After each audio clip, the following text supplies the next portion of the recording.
welcome back to TBD Philosophy, the coolest, hippest, most awesomest podcast of all time. For all of our audio listeners out there, just so you know, we're all doing this session naked today. We just really wanted to feel. We just all wanted to feel a little more free, a little more open, and just let the conversation flow. Deeply bond in this time. So balls to the walls, we wanted to baby. just paint that mental picture in your head for you. Just think of us as basically Greek gods. We're pretty ripped. And with that, we're going to take it away and pass it over to Caleb Hill, our amazing presenter today, who, Caleb, correct me if I'm wrong, but you're going to hold our hand through the mysteries of some supernatural stuff today. Yeah. I'm not much of a deep thinker like the rest of these airheads. I like to think about things that are more probably not real, like scary things. So today I wanted to talk about a cool place in Canada, actually. It's called the Nahanni Valley, but it's more popularly called the Headless Valley. We're going to get into why that is here in just a sec. Also, can you guys hear that coming from my... Do you guys hear anything? Like a sound? No sound for me. Any music? Is it supposed to be like some cool, eerie music? I wanted to overlay some music, yeah. Ah, well, that's okay. So, anyways, the Nahanni Valley, as you guys can see, very, very beautiful place. It is actually up in what's called the Northwest Territories. Now, I've actually had the pleasure of driving through a little bit of it. I think that... Can you guys see my cursor? No, you can't. Okay. I love how this is screenshotted from your maps. We see that you love Idaho, and you have some additional sightseeing in Canada pins. Yep, Calgary. So that is a screenshot. Anyway, Nahanni National Reserve. So the Northwest Territories themselves, they're about 4 times larger than that of Germany. So it's just like 4 times bigger than the entire country of Germany. Germany, for some reference, has a population of about 83 million people, and the total amount of people that live in this entire section is about 50,000. So it's very, very, very sparsely populated. Now, this right here is the actual Nahanni National Park itself. Hold on, back to presenter view. Okay. And so it's pretty big. It's a really, really big national park. It's probably like the same size as like Utah or something like that. So it's very large. And if you guys look, you'll see this river that runs through it. And there's a ton of these offshoots that kind of go to the left and to the right of the river. And these canyons are actually named like First Canyon, Second Canyon, because they all run into canyons. They're called First Canyon, Second Canyon, Third Canyon, Fourth Canyon, and so on. Well, how original. I know. Now, this whole area was originally inhabited by people called the Naha. And as you guys see, like, it's just stunning. This is a beautiful, beautiful piece of land here. One of the most famous landmarks is this river called, it's a waterfall / set of rapids called Hell's Gate. Now, the reason it's called that is because one of the only ways to get into this valley is either you hike, which is miserable. You can fly, but they didn't have that back in the 1800s. Or you could use a raft, which is what these people did. So what they would do is they came upstream, and then they had to hike around on these sides of cliffs to get to the top of Hell's Gate. So pretty rugged, pretty extreme, extremely desolate. There are, nobody knows about this place hardly. It looks pretty nice to me. Yeah. Many of these canyons are actually very steep, as you can see, sheer cliffs on either side. And so it's for advanced hikers as well, people that are very experienced with being outdoors. Here's another example of one. Just cliffs, cliffs, cliffs, cliffs as far as the eye can see. So originally, the main inhabitants of this area, you're going to get timber wolves, you're going to get grizzly bears, and then you've got not the Naha, it's the Dene people that have lived in this area for just thousands of years. They've got legends of a flood, they've got legends of giant wolves that live in this area, and they've mostly disappeared actually from this particular region, and it's theorized that they actually were the predecessors, the precursors to the Navajo people, because there's a lot of similarities found in the Navajo language versus the Naha language, or Dene language. I apologize. And so, according to their history, that they were actually, let's see, they lived in the surrounding area. They had actually never settled in the Nahanni River or in the valleys or the offshoots of that river. Now, the reason why is because there was another tribe that they called the Naha, who I've been continually calling. So there's the Dene, who are like the good guys, and there's like the Naha, who are like the bad guys, according to these people. And here's a cool kind of drawing of them. Now, according to Naha or the Dene? So these are the Naha. So the Dene are the ones that we saw before, like very nice looking family. Like, look at that face on the guy in the middle. That's a family man right there, Solid. So Okay. that's good guys. And then these are the Naha. And as you can see, they're carrying sprigs of leaves and small drums, which means that they are probably not nice. So, at least according to the Dene. According to the Dene, the Naha were a tribe of warriors who lived in this area, in the Nahanni Valley, on the Nahanni River. And they would come down out of these like high altitude cliffside villages, and they would descend onto the Dene tribes, and they would slaughter the men, and they would kidnap the women and the children. And it was actually theorized that the reason they did that is because it was only men that lived in this tribe. It was just a strictly warrior tribe, and so they had to get women and reproduce by stealing from other tribes. Now, even now, there's the Naha people, or the remains of the Naha people. They still actually speak with quite a bit of fear about the Dene people speak with a bit of fear about the Naha. And the word Nahanni, it's said, that actually still causes like a visible reaction in most of the people that they mention it to. So are they still around? Who, the Dene or the Naha? These guys that are on screen with the colorful stuff. So these are the Naha, and no, yet maybe. That's the mystery. We don't really know. They haven't been seen in like over 500 years, according to the Dene. But there's things that have happened within the last 200 years or so, especially like the late 1800s, early 1900s, that may, defy that. And so the word Nahanni actually translates to mean the river of the land of the Naha people. And hence Naha, Nahanni. And so that's why it's called that. Now, according to their traditions, or their oral stories, they lived there, and there's some stories that we're going to go over that cover why we think why it's possible that the Nahanni Valley is still inhabited by these fearsome warriors. Now, according to the Dene, before we get into these stories, they say that they actually around 400 to 500 years ago disappeared without a trace. They actually put the Dene people, so we'll go back here. These people put together a war party, and they went up to find where the Naha, these guys, were living.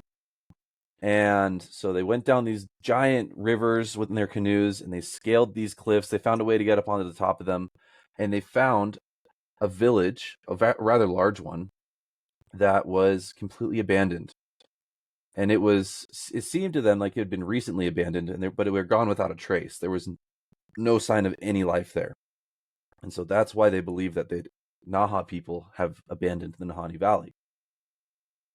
So that's kind of where we're at right now. Now, the name Headless Valley comes more from the white people that went up in there during the gold rush, early 20th century. And the reason why is because there have been some beheadings that happened there. Now, this is during the Klondike Gold Rush, so early to mid 1800s. No, sorry, I apologize. Late 1800s to early 1900s. Now, the first story we're going to talk about actually is about these two brothers. They're called the Matthias brothers, Willie and Frank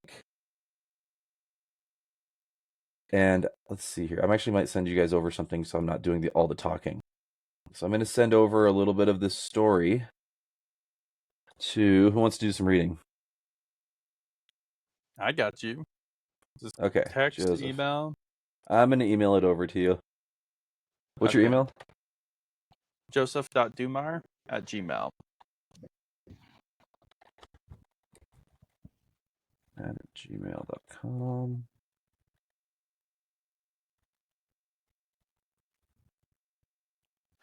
Oh, Tanner, if you could leave that out in the post edit, that'd be great.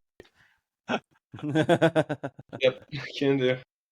I'm gonna leave it in actually. You don't want your personal information out there on the internet? Preferably not. All right, sounds good. Okay, so I just sent that over to you. Okay. Actually, I can also just put it in the chat so you guys can follow along. I didn't even realize we had a chat. Wait, Here we how go. do we do the chat? I can't figure this out. Live stream chat. Okay. I can send it in there. Oh, you got it. Awesome. All right. Two Matisse brothers, Willie and Frank McLeod, decided to ignore the warnings of the Dene and strike out independently to seek their fortunes in the Nahani Valley. Nahani? Is that how you were saying it? Nahani. The Nahani Valley, bypassing the usual routes to Yukon. However, their canoe journey upriver in 1906 would be their last, as they mysteriously disappeared. 2 years later, a search party found their skeletons, both without heads, at a campsite. Evidence suggests they were caught off guard while sleeping, as one of the brothers was reaching for his gun. Another man, their companion, named Weir, was missing, adding to the ominous and disturbing events in the valley. Someone else want to take over? Third paragraph? Yeah, I'll take it. Where's the chat though? Oh, here we go. 1, 2. All right. Reading out of the remains of Frank's journal, he recounts how they head up the flat river and set up a camp to look for gold, and he says they found a fine prospect and carved it onto a piece of wood. The story then goes on to recount how they were bringing it down to town to sell it, and their boat capsized on some rapids, causing them to lose all their gold, most of their supplies, and all they were able to recover was a couple of rifles, food for a few days, and a small amount of gold. They decided to head back upriver to their camp where they intended to find more gold and go back to civilization the following year. However, Frank records that for days they panned for more gold and they found none. Discouraged, they decided to pack their things and go home, but as soon as they get back home, they both decide they want to return to the valley. So really That's quick, weird. I'll pause you right there. Yeah. Yeah, it's like really weird. It's like they had this experience where like they think they found they say they found a ton of gold, and I don't know what it was, like gold fever or something, but they caught something, and they were like, okay, we want to go back up. And that first trip, there was a third brother that went up with them, but this time when they decided they want to go back again, the third brother was like, heck nah, man, I'm done. So just a little bit of background. You can continue, Tanner. All right. Well, I'm just thinking it's weird how they just like keep deciding to go back without supplies, you know? Yeah. I don't know, it's just strange. Charlie, the older brother that also accompanied Willie and Frank on this first journey, stayed home, leaving the younger two brothers to plan to return. He felt that the previous trip had proven too dangerous for had proven too dangerous for him to venture back into the Nahani Valley. The following spring, Willie and Frank embark on their second voyage to find the gold. They were recorded to have been gone for over 2 years before Charlie started to feel worried about what happened and pulled together a search party. 2 years? What? Yeah. Well, they said because trips like this back then, they took like that long. It took them, 6 months to get up to that area. Like, so use Wow. buggy carriage, and then canoe all the way up into the Nahali Valley itself. And they had to actually have time to pan for the gold, and then they had to weather the winter because you can't travel in the winter without, in a pre-car era. So they took quite a while. Wow. I don't know. I just feel like 2 years is a long time. It is a long time. But that's just kind of how things were back then. But still, I'd send out a search party a little sooner than that. Well, he did. And then it says that he pulled together a search party to look for his brothers. And after a long and arduous journey, they head up Second Canyon, which is a 10-mile stretch of sheer, unscalable walls that encompass the river. So we'll just give you guys a little bit more of like an idea of like kind of what they're looking at here. Wow. Oh, dang. Now the oldest brother, or the one that stayed back, he remarks having this sense of dread actually settle over him and the search party when they were approaching this canyon. Now, only a few miles past these cliffs, they did find a campsite, and it contained 2 skeletons, which later they confirmed to be his brothers. They found that out through journals that were left behind, and they also found it through the wood carving thing was like a thing that the McLeod brothers were known for, is they would carve on wood. So they knew that was probably their brothers that had been killed. Now, the interesting thing about this particular setup, the brothers were both found in their sleeping bags still. And skeletons were? The skeletons were, yeah. The only eerie thing is that the skeletons were completely intact, which is weird because normally predators or scavengers come in and they'll take pieces off and like you'd be missing a bone here, a bone there. But they were completely intact except for their heads, which were missing. Now, when they got up there, they were looking at the skeletons, and the way that they were arranged, one was in his sleeping bag like he was still asleep, and the other one was partly out of his sleeping bag, and it looked like there was a hand that was reaching out towards a tree that was nearby, which they found a rifle was leaned against it. And so they think that he was reaching. He woke up, one of the brothers woke up, he was startled by something that was in their camp, and reached for his rifle, and then was killed. So if these guys are skeletons by the time it's 2 years up, I mean, how long does it take a body to decompose? I don't know. Let's find out real quick.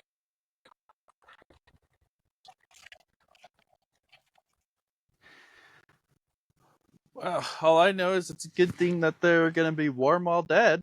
A good perk. Okay, let's see here. A body buried within a typical coffin usually starts to break down within a year, but can take up to a decade to fully decompose. All right. Yeah, that's what I'm getting to. 3 weeks to several years, but it depends on the climate. Might be better if Emma came and got you. Wow. Yeah. Okay, sorry, what'd you say, Tanner? It can take like a couple weeks to a few years depending on the climate, but I imagine it's fairly cold up there. Winters are. Let's see what kind, because I want to say it's actually a rainforest type thing, like a tundra rainforest. I mean, I guess more of the story. So the bodies are there. Let's go on with the story. What happened next, Caleb? Okay, you're good. Yeah, so it's a boreal forest. So it's like really, really green in the summertime and then really, really freezing cold in the winter. So it's possible. Okay. Anyway, so they read in the journals, and it says that's where we find out that they found gold and all that other stuff. But that's just one of the stories. So let's move on to our second story. This looker of a man right here. This is a guy named Martin Jorgensen. So this one's a shorter story too. So Joseph or Nephi, you guys want to cover this? Yeah, I'll take it. Okay, I just sent it into the chat. However, it wasn't until 1917 that another headless body was discovered, that of Swiss prospector Martin Jorgensen. His burned-down cabin was found alongside his decapitated remains, suggesting that he may have struck gold in the area before meeting a violent and gruesome end. And yet another twist, 1927 discovered yet another body in Nahanni Valley. This time, it was the remains of a man known as Yukon Fisher. He had been on the run from the Royal Canadian Mounted Police for several years before his death. His skeleton was found near the banks of Bennett Creek, near the site where the McLeod brothers' remains had been found 19 years prior. Fisher's death was never fully explained, and it remained a mystery why he had had several gold nuggets in his pocket. Later, in 1931, the body of Phil Powers was found in Nahanni. His charred remains were discovered amidst the ashes of his cabin. The Royal Canadian Mounted Police were quick to attribute his death to a faulty stovepipe due to the fact that he was found inside a burned-down log cabin. Thank you. So, like, what are you guys thinking about this so far? I don't know, man. Seems kind of fishy to me. They probably would have got away with it too. Well, yeah, it's a lot of deaths and a lot of deaths around gold as well. Yeah. This was definitely during and just after the gold rush. Gold has always been a really powerful motivator for humans, as it turns out. But what I think is really interesting, the fact that Yukon Fisher had gold still on him. Because, like, think about it. If it was like other prospectors that suspected that he had found gold and like wanted to find where his claim was and like take the gold for themselves, they would have taken it. There would be no gold left on him. And same with like the McLeod brothers, there was still some gold found like where they were, not a significant amount, but like there was still gold there. Mm-hmm. Yeah, that's true. So it's just interesting because if it was other prospectors that were just getting greedy and they wanted to knock him off in order to get the gold, that doesn't seem like a viable option. Yeah. Why would they cut off their heads too? Exactly. Yeah. Why would they be headless? And like, there's the two brothers that were beheaded, and then there was Yukon Fisher who was beheaded. The other one, I don't know, remember if they found a head or not, but he was burned down, so it's something similar. Another story is of these two guys, a pair of prospectors named Joe Mulholland and Bill EPA, who disappeared in 1936. So this is taking course over all these deaths happen over the course of a 25, 35 year period. And their bodies were never found, and the only evidence that they were even there in the first place, and at their claim, was a burned down cabin. And then, even as late as the start of World War II, there was another man who we don't know his name, but he was a miner from Ontario, and he was found dead and decapitated also inside of his sleeping bag. So just lots of weird things go on in this valley. So how many people are we up to now? Is it 5? 1, 2. Let's see. There's Phil Powers 3, Yukon Fisher 4, Martin Jorgensen 5, and then the McLeod brothers are 6 and 7. Wow. Jeez. So are they connected? Maybe, maybe not. We never know. Now, I actually just added this because I thought it was funny. I tried finding the actual article, but I couldn't. But apparently the Deseret newspaper, the one here in Utah, actually put out an article around that same time of what was it? The second or third death, I think. They were actually attempting to explain away these murders, saying that they were myths. But no way. Yeah, can you imagine never Mormons happened. trying to say that there's not a bunch of supernatural stuff going on? Yeah, that's wild, man. So it claimed that Jorgensen and the McLeod brothers were murdered by other prospectors that followed them into the Nahanni Valley, and then they were murdered there and left.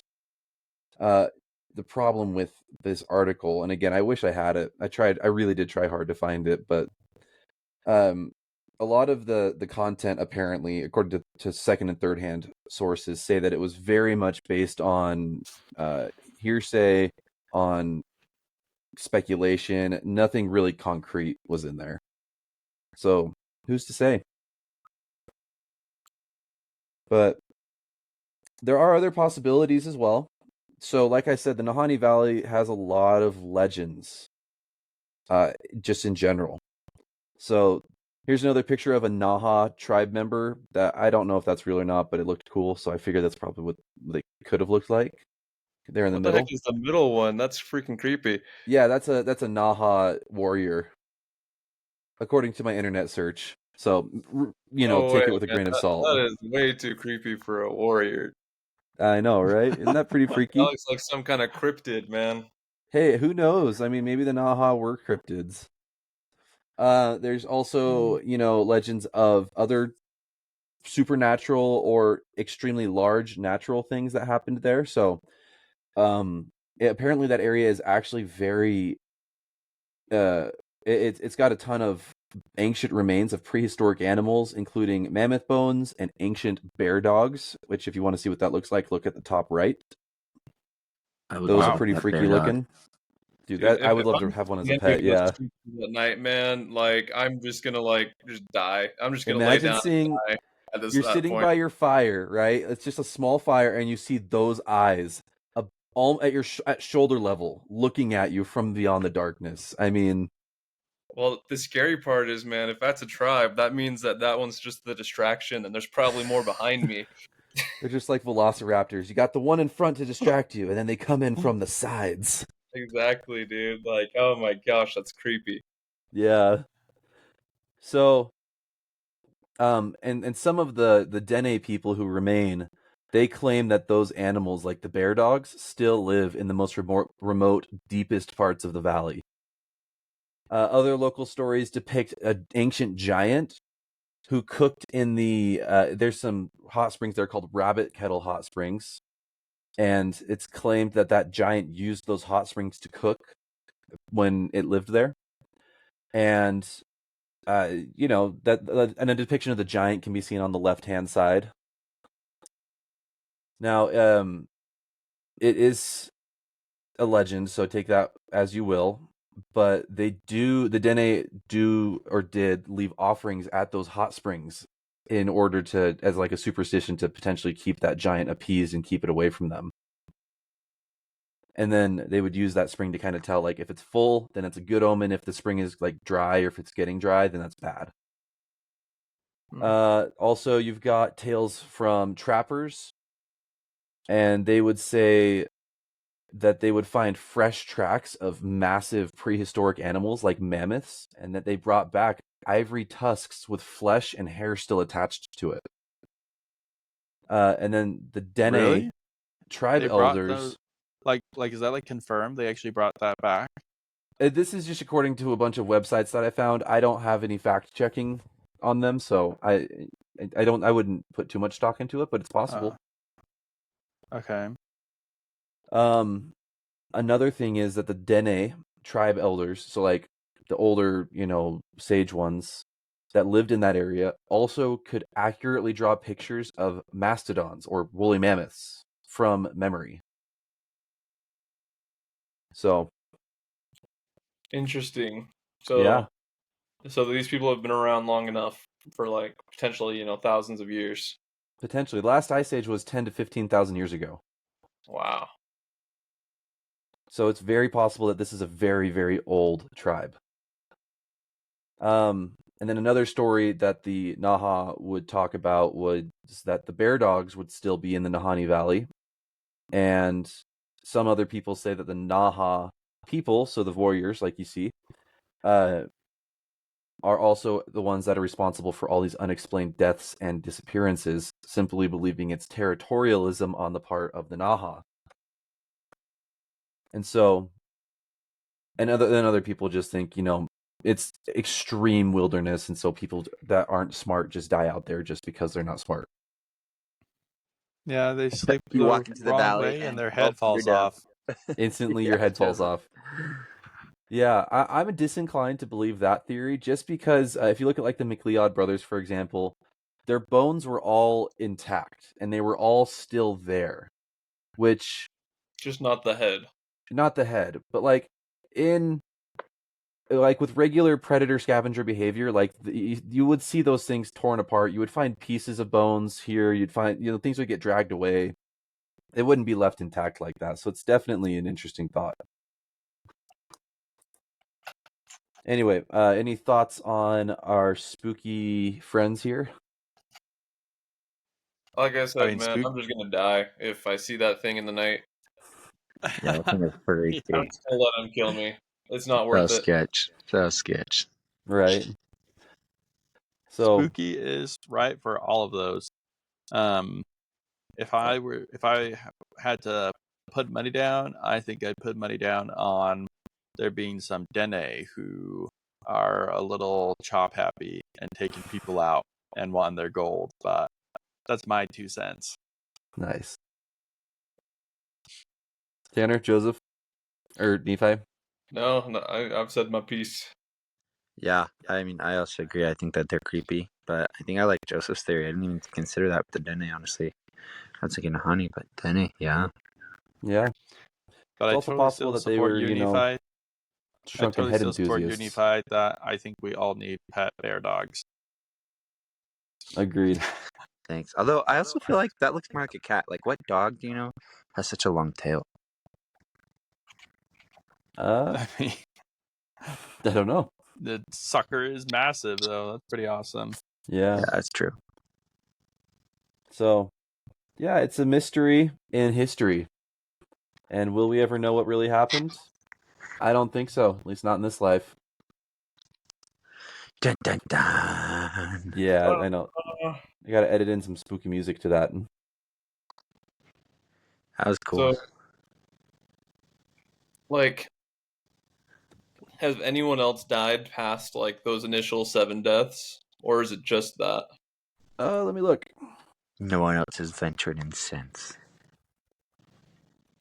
At least that anyone care about. No, actually, people go up there all the time now.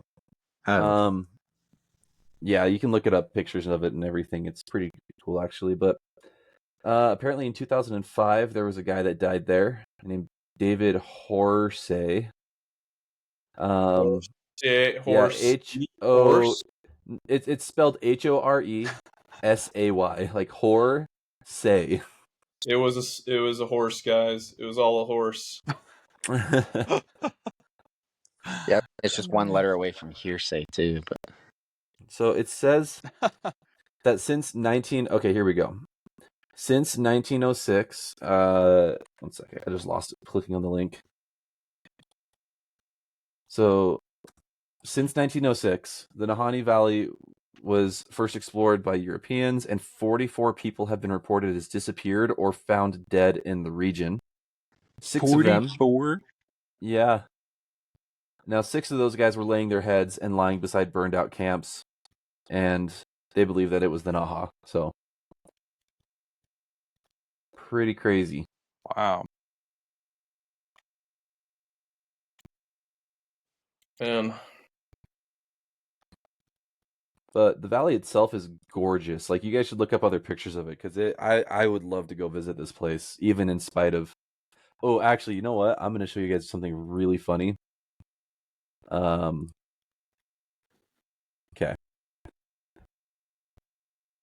Check this out. So go to Google Maps, and then you type in Nahanni National Park. You look at the reviews. Okay, so this is actually just a regular review, but like, look at that. Isn't that pretty? Mm-hmm. Gorgeous. Yeah, let's see here. So lots of people saying it's just really, really beautiful. Where's all the funny ones? I found some really funny ones. Beautiful but dangerous. Despite Headless Valley incident, still a very beautiful and untamed piece of nature. Oh, here we go. Woke up after camping and found my whole family decapitated. Would not recommend. That's crazy. Real pretty, wow. but would not recommend to go. Being there is so That's beautiful, funny. it was hard not to lose your head over it.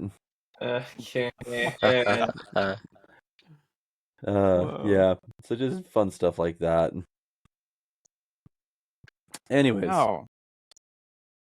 Well, I love learning all the most random stuff on YouTube, Caleb, and I've never seen anything remotely talk about this before. That was so fun. Yeah. I really loved learning something so new. That was awesome. Yeah, I love mysteries like that. Dang. And so, takeaway for our children out there who are listening and absolutely loving this thing. If you go camping, do it inside a tent. Then they have to get into the tent first before they decapitate you. Moral, yeah. And have the gun inside the tent, not by the tree. Good idea. Yeah. Okay. Well, I And gotta take head out, pictures. guys. But that was fun. That was really fun. Take pictures. That was. Thank you. Thanks, Caleb. You are welcome. Okay. All right. Peace out. Well, I'll we see you guys will later. Sign off. Bye. Bye, Caleb. Bye. Bye. Ciao.